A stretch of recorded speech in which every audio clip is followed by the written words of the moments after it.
Hey guys, this is Sunsfan and welcome to the official Dota Cinema Guide to Keeper of the Light.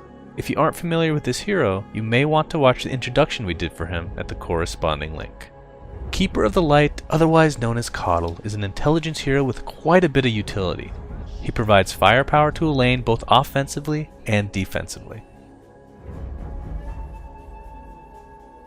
Skilling Coddle is pretty straightforward, but could be tweaked a bit to fit your lane compositions. As Illuminate is your main source of damage in the laning stage, you will want to max this by 7. After this, maxing Chakra Magic second is almost always the best choice since it provides both you and your laning mate with free nukes. In certain circumstances, you can switch the first priority from Illuminate to Chakra Magic. Some instances that would require this would be times in which your laning partner will deal infinitely more damage than you as long as they have mana on a consistent basis. As with most heroes, get your ultimate spirit form at the standard 6, 11, and 16, which of course leaves Mana Leak for last. Like most supports, you need to buy either the wards or the courier to start the game.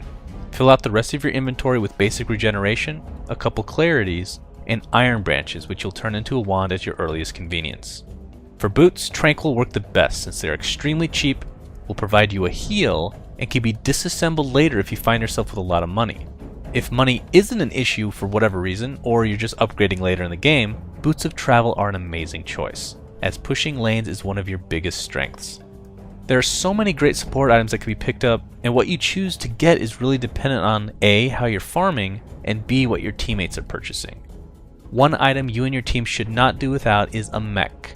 We all know what it provides for the team in general, but on the other side of the spectrum, it provides you with a little bit of tankiness, which is nice since you're really old and squishy. If someone else on your team is adamant about purchasing the mech, then do the next best thing in the healing department and get an urn. I know it's not what you want to hear, but every item past this point is considered late game or luxury because you're playing support. If you get to this point earlier than expected, then kudos to you, but I wouldn't expect it all the time. A Force Staff is a great pickup for the team and will provide you good mobility. A pipe is another support item that pretty much every team needs, so if you're the best choice to make it, then do so. After this, situational items such as a Ghost Scepter and Yules can be handy against hard right clickers and channelers respectively, while a Necronomicon is excellent for pushing. And of course, the ultimate item for any support is a Divine Rapier. Just kidding, it's a Scythe of Ice. Your role early on is to harass your opponents with either right clicks or illuminates. Illuminate can be heard from a distance, which you need to be aware of. You can use that to your advantage by forcing your enemies into a specific position, or if you are in a specific position, can surprise them with a large amount of burst damage. And as the game gets later, your Illuminate is one of the best pushing abilities, which of course works even better as an anti-push. I mean, if you're on high ground behind a tier 3 tower, and you can fully channel a level 4 Illuminate, that's an entire wave of creeps dead. There's not a whole lot the opposing team can do, especially when you're using Chakra Magic on yourself over and over. As a result of this, Coddle can farm quite well for himself, which can obviously be a bad thing since a lot of times you're the main support. Either way, stacking jungle camp should become common practice, since your Illuminate will decimate them. When you've gotten your ulti at 6, use your Blinding Light in teamfights to put a huge mischance on your opponents. This is a very underrated ability and should not be overlooked. You can also use Recall to coordinate with allies for pushing and defending in order to save them a ton on TP scroll money. This is another minute detail that could make a huge difference in your game. Just remember that the recall will be cancelled if the person you're TPing back takes any player controlled damage. And when it gets to late game, split pushing becomes really easy as long as you have another pusher on your team. Mana Leak is kind of a forgotten skill but is quite powerful.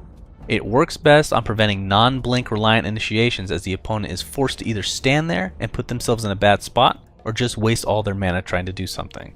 If they do just stand there, you can thank them kindly by channeling a full-length Illuminate to their face. And kind of like how Bloodseeker Rupture works, if you have a Force Staff, you can use it on the enemy you've mana leaked to force them to use some mana. All in all, your job as Keeper of the Light is to support your team in any way you see fit. There are a ton of great combinations with Keeper of the Light. For one, heroes that have spammable spells will love you during the early laning stages. A couple examples of this are Undying with his Decay, and Phantom Lancer with his Spirit Lance. As far as you dealing damage, AoE type compositions that help you land a great Illuminate can work wonders. Examples of this are Void with his Chronosphere, Disruptor with Kinetic Field, and Darkseer with Vacuum. On the list of enemies, silencing is never a friend for intelligence heroes.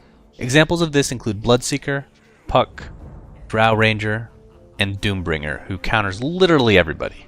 Anti-Mage is also a great counter since he burns up your mana and his blink makes your mana leak just about useless. Also be sure to add Nyx Assassin to the list of foes, although they kinda counter each other to some degree. From Nyx's standpoint, popping his spiked Carapace and thus reflecting Illuminate is not too difficult to pull off. Thanks for watching, and please remember to subscribe to our YouTube. Also a big thanks to Flawless and Purge for their help in writing this guide. You can check out their awesome channels in the video description. Also be sure to visit our website at dotacinema.com and visit our Facebook at facebook.com/dotacinema.